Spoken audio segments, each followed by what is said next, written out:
Of all the dangers that haunt the fetid, muddy waters of the Louisiana bayou, there are few quite as dangerous as the hulking monstrosity known to most, somewhat ironically, as the Meathead.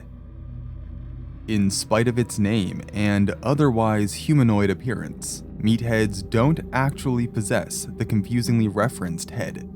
A large, gaping, wound-like opening dominates most of the creature's chest and shoulder area, within which writhes an endlessly multiplying number of the large, leech-like creatures that serve as rudimentary sensory organs to the bloated monster.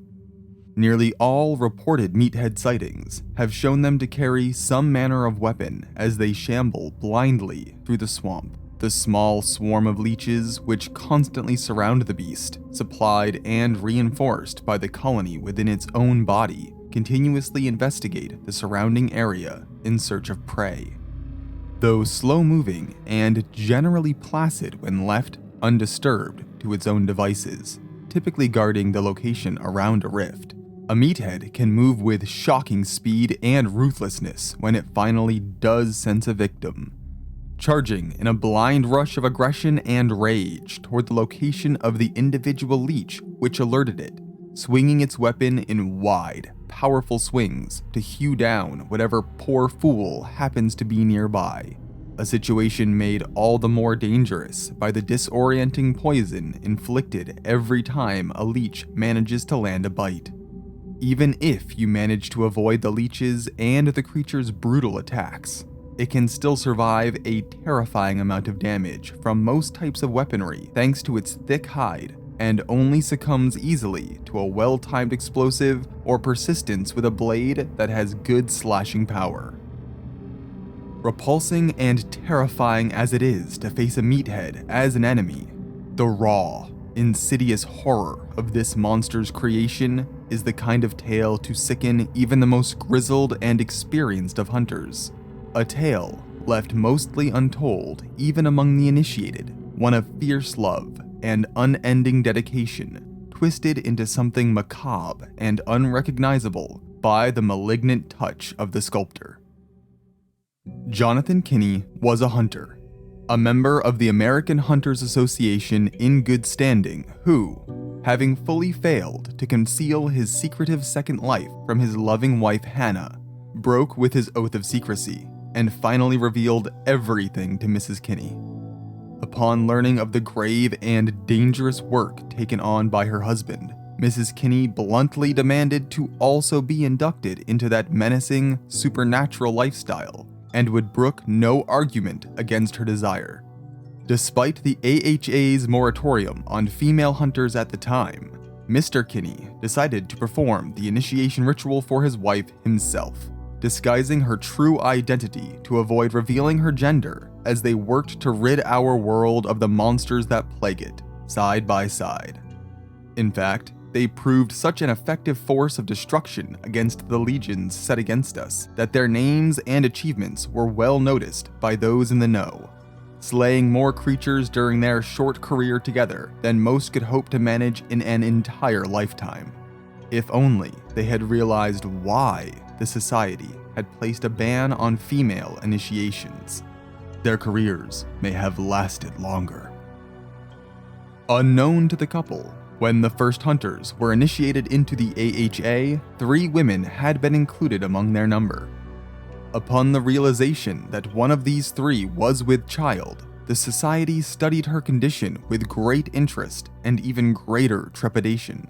All the more so when it was found that the life growing within the mother was somehow granting her strength and endurance far beyond any normal human ability, becoming a one-woman weapon of destructive fury against the monsters that threaten the mortal world.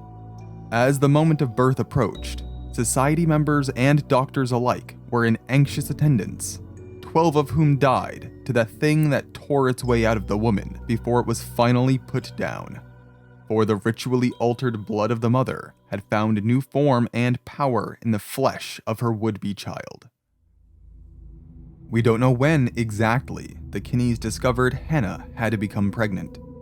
The closest thing we have to a timeline is due to a close friend of Jonathan learning about the couple and their secret, more by mere happenstance than any bond of trust between the two, in November of 1894, having joined them in an excursion that brought the trio face to face with an unknown entity of great power.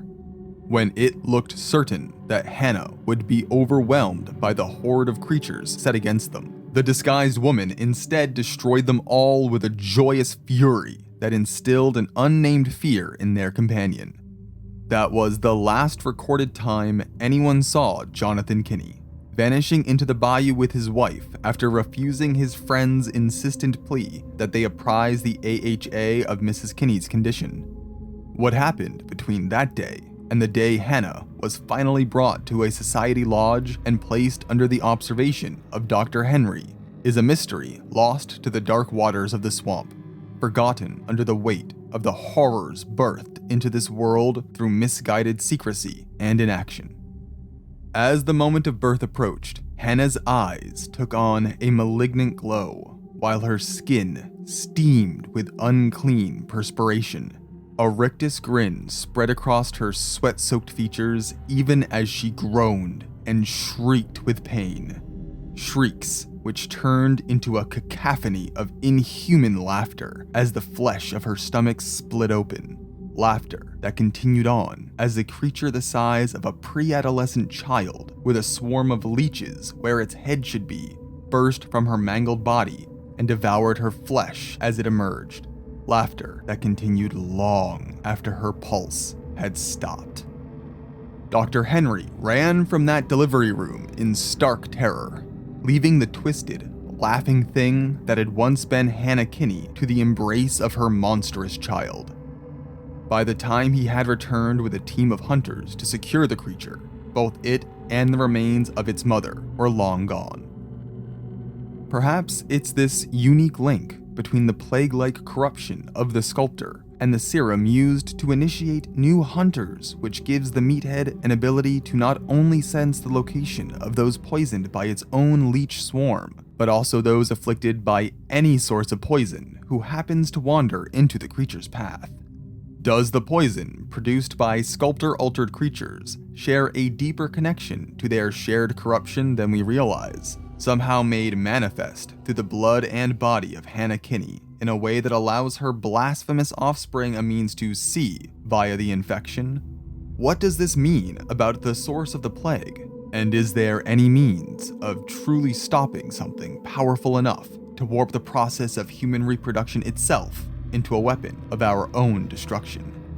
Though we lack answers to these questions, it's nevertheless clear that the appearance of the Meathead in Louisiana and the truth behind its origins make this monster more than simply another danger spawned by the twisted will of the sculptor. The Meathead represents a completely new evolution of the sculptor's corrupting influence, unlike anything we've yet encountered. One which may very well drag our world to the brink of obliteration.